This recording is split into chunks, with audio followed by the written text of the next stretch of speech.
ओम कल्पना योग चैनल को आप स्वागत। आपण मैंने कन्फ्यूज रोचंती कि प्राणायाम को लेकिन जमती कि कौ रोग कौ प्राणायाम करवा बा केते परिमाण रे कौ प्राणायाम करवा किपरि भाव में करवा ये सब जदि कन्फ्यूज रोचंती किसी भी कन्फ्यूज आदौ रुहतु ना। किसी भी जदि आपनकर समस्या अच्छी बात पित्त कफ तीनोटी जाक दोष को बालांस करने गोटे मात्र प्राणायाम सफिशिएंट सेला अनुलोम विलोम प्राणायाम।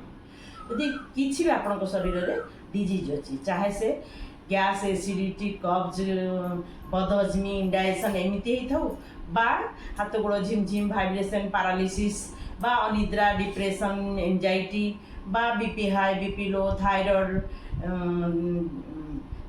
डायबिटीज बा शरीर में कोई जगह किसी पेन होची अंटा आंठू कांध किसी भी जगह पेन होची बा बारंबार ठंडा धरुची अधिक बा बारंबार बात दोष आपंकर बढ़ी जाऊँगी किसी भी समस्या अच्छी गोटे मात्र समाधान से है अनुलोम विलोम प्राणायाम। अनुलोम विलोम एमती गोटे मात्र प्राणायाम जोटा कि सबू रोग को उपचार कर आपण को भी रोग कहतु ना कहीं केवल गोटे मात्र प्राणायाम अनुलोम विलोम सबू रोग को नियंत्रण करें।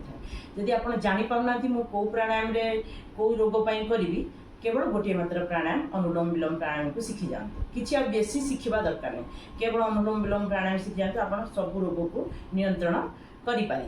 रोग खाली नियंत्रण नुहे रोग मुक्त पारे जदि सेमती विशेष समस्या किसी अच्छे किंतु चेष्टा करेंगे अधिक अनुलोम विलोम करने गोटे मिनिट 2 मिनिट करदे सेमती विशेष लाभ पाइबे ना।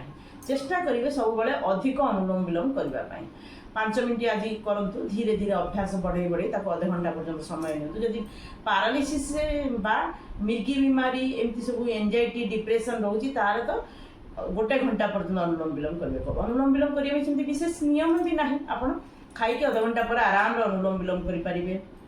जदि तले बसी पाऊना ताले कांथरे भरा देकी बसंतु चेयर रे एमती भरा देकी बसी करंतु सोईकी मध्य करि पारिबे। अनुलोम विलोम किंतु मेरुदंड सीधा रखिकी करिवे सोंतु बसंतु बा कांथरे भरा दियंतु किंतु मेरुदंड एकदम सीधा रखिबे। चेष्टा करिवे निश्वास को सब बेले 5 सेकेंड रु अधिक नबा आउ छाड़िबा पई मझिरे खाली 2 रु 3 सेकेंड निश्वास को अटकेकी रखिबा। बस प्रथमे डाहाण नाक प्रथमे अनुलोम विलोम करिया चलो शिखंतु। प्रथमे जो आसन रे गोटे मैट बेडसीट उपर बसीजे जो आसन आप बेसी समय सहजरे बसी पार्टी सुखासन बा अधपद्मासन बा पद्मासन जो आसन आप बसी पार्टी बसीजे बाम हाथ को ध्यान मुद्रा रखा डाण हाथ में प्रथमे डाण नाक बंद करके बाम नाक लंबा निश्वास भरवा। चेष्टा करेंगे सब निश्वास भरवा आउ छाड़ा को 5 सेकेंड रु अधिक समय देवाई आ मझे 2 रु 3 सेकेंड होल्ड। बस सिंपल बहुत सहज देखंतु। प्रथमे डाण नाक बंद करवा बाम नाक लंबा निश्वास भरवा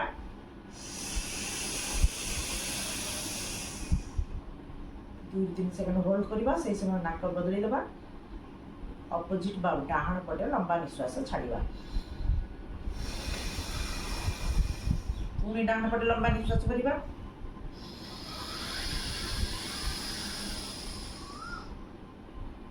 2-3 सेकेंड होल्ड अपोजिट बाम पटे छाड़वा पुणी बाम पटे भरवा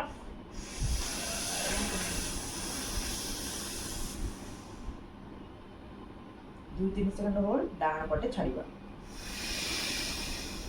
पुणी डाहाण पटे भरवा। बस सिंपल यही आप लंबा समय अधिक करने को चेष्टा करवा अनुलोम विलोम प्राणायाम। जदि ये सब समस्या अच्छी जो सब डिजीज मुझे कहली कफ बात पित्त तीनोटी जाक दोष बालांस कर शरीर में पेन होते पेन कम कर फैट अधिक थे फैट कम कर एंजाइटी डिप्रेशन बीपी माइग्रेन सब नियंत्रण कर पूरा आप यदि भाव 15 मिनट भी करें 45 मिनट लाभ पाइबे 3 जदि आप अधिक करेंगे अधिक लाभ पाइबे।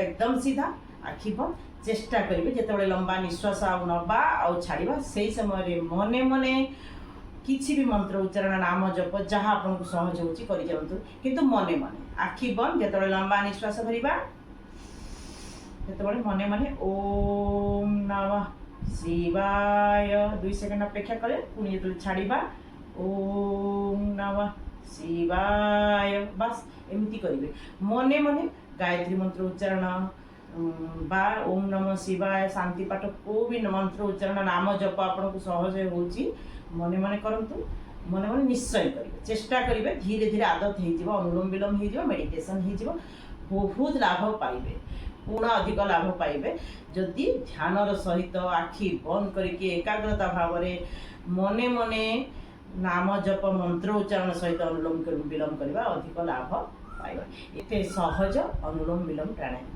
स्किन इन्फेक्शन ब्लड इन्फेक्शन किसी भी इन्फेक्शन अच्छी आईसाइट प्रोब्लेम अच्छी चुटी उपड़ी जाऊँगी किसी भी समस्या आपको बास अनुलोम विलोम अधिक करते जदि भिडियोटी भल लगी लाइक शेयर और सब्सक्राइब निश्चय करेंगे अन्य मानक प्रेरित करेंगे अनुलोम विलोम करने।